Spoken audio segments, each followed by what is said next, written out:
নাম্বারটা দিতে পারি? হ্যাঁ বলে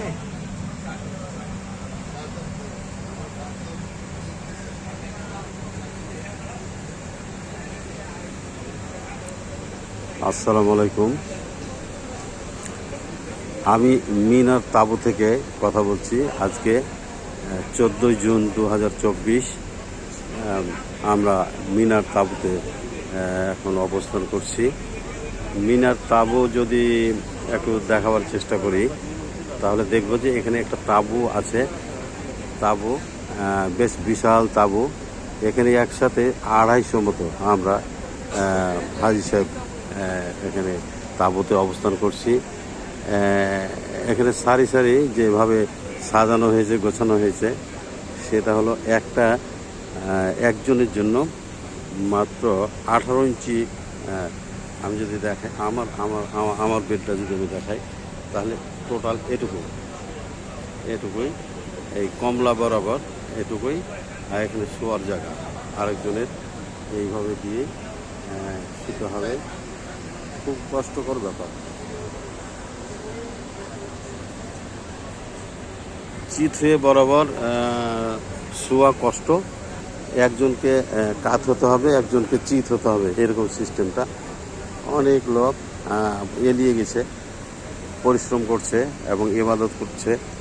প্রচণ্ড যদিও খুব তাবদাহ খরা, তাঁবুর মধ্যে সাদা যদিও তাঁবুর কাপড়টা খুব লেস্টি টাইপের এবং এখানে আগুন রোধী পানি, আগুন, ঝড়, বৃষ্টি, বৃষ্টিরোধী এগুলো। আগুন লাগলেও আগুন এখানে স্পর্শ করবে না, এরকম একটা প্রতিরোধী তাঁবু। তারপরেও হচ্ছে কি যে বেশ গরম, প্রচণ্ড গরমের জন্য অস্থির। আমরা সকলেই ইহরাম পরে আছি এবং সাদা ইহরাম, এই যে দেখা যাচ্ছে ইহরাম পরিহিত অবস্থায় অনেক সবাই ইবাদত করার পরে ক্লান্ত হয়ে গেছে এবং ক্লান্ত অবস্থায় এরা বিশ্রাম নিতেছে। বয়স্ক মানুষ আছে, অল্প বয়সের যারা হজ করতে এসেছে, এরকম এই তাঁবুতে অস্ত্র করছে। সকলের সাথে সকলের একটা সখ্যতা গড়ে উঠেছে। তাদের নাম ঠিকানা সংগ্রহ করা, কিছু আলাপচারিতা ইত্যাদি নিয়ে মোটামুটি খারাপ নাই, ভালোই আছি আমরা।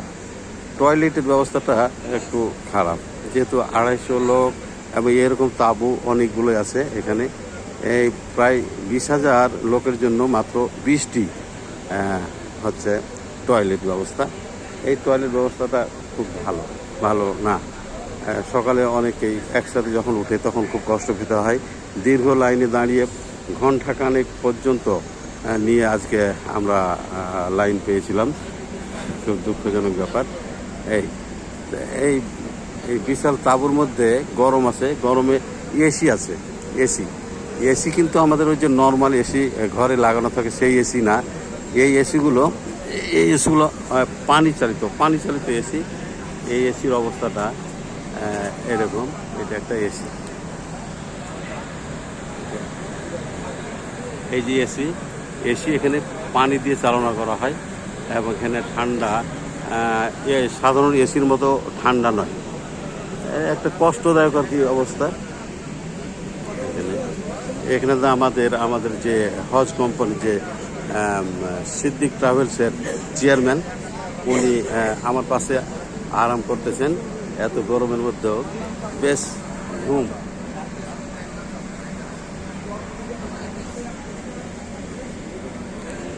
পাশে ওনার সহযোগী।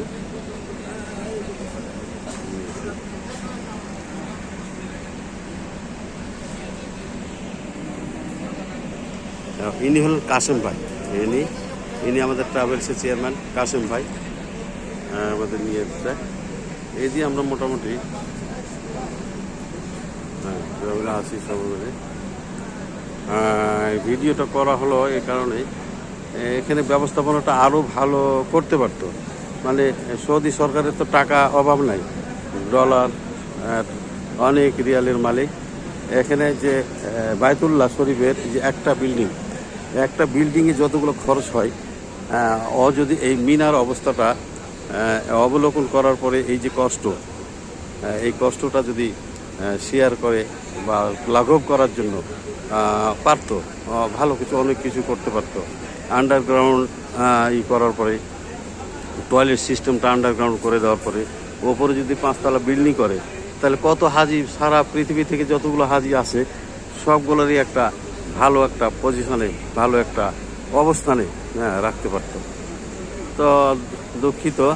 তারপরে আলহামদুলিল্লাহ আমরা এখানে ইবাদত করতে এসেছি। ইবাদত করার জন্য কষ্ট তো স্বীকার করতেই হবে, হজ মানেই কষ্ট। এই কষ্টটা স্বীকার করেই আমরা ইবাদত করছি।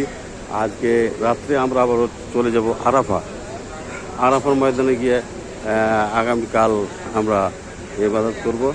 আমরা যারা এখানে উপস্থিত হয়েছি সকলকে আল্লাহ যেন কবুল করেন, আমাদের হজগুলো কবুল করেন, আমাদের ক্ষমা করেন।